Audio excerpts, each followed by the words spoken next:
Hello my lovely viewers, আজ সকালের রোজ নামচাটা ঠিক এই রকম ছিল।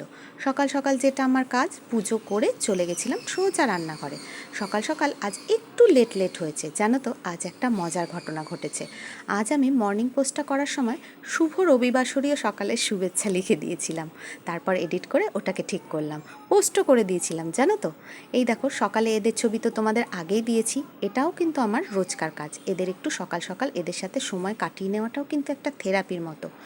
তারপর চলে এলাম সোজা নিচে এসেই রান্নাঘরে আমি একটা মশলার পেস্ট বানিয়ে নিয়েছিলাম এই 2-3 দিনকার জন্য, জিরে, আদা আর গোলমরিচ, যেটা আমার সব সময় লাগে। আর দিদিও চলে এসেছিলো। দিদি সব কাজ করার পর আমি দিদিকে বললাম কাঁকরোলগুলো একটু কেটে দাও আর একটু আলু কেটে দাও, ব্যাস আজ এইটুকুই। আজ বেশি সবজি হবে না, মাছের ঝোল, কাঁকরোল ভাজা, ডাল আর একটা কিছু করব। তো যাই হোক, নাও করতে পারি। তো হাজব্যান্ড চলে গেছিলো সকাল সকাল বাজারে, সেখান থেকে কাতলা মাছ নিয়ে এসেছিলো। আচ্ছা বন্ধুরা, আমার কেন জানি না এই মাছটাকে দেখে মনে হচ্ছে রুই মাছ। আমি না মাঝে মাঝে রুই কাতলা চিনতে অসুবিধা হয়।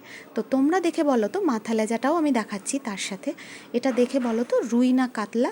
তো দিদি বলছে কাতলা আর আমার হাজব্যান্ডও বলছে আমি কাতলা মাছ এনেছি। তোমরা একটু কমেন্টে জানিও তো।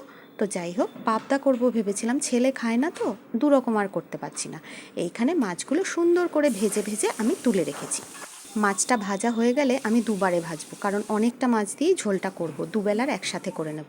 আর এখানে বসিয়ে দিয়েছি গরম গরম ভাত, কারণ লাঞ্চের টাইমে লাঞ্চ দেওয়াটাই আমি বেশি পছন্দ করি। এই দেখো, লেট করতে আমার একদম ভালো লাগে না। এই দেখো, মাছটাকে একবার ভেজে তুলে আরও একবার ভাজলাম। আর আজ সকালে আমি আবার কিছু বেঁচে যাওয়া ভাত তার সঙ্গে ডিম দিয়ে ভেজে আর একটা মাছ ভাজা দিয়ে আমার হাজব্যান্ডকে দিয়েছিলাম।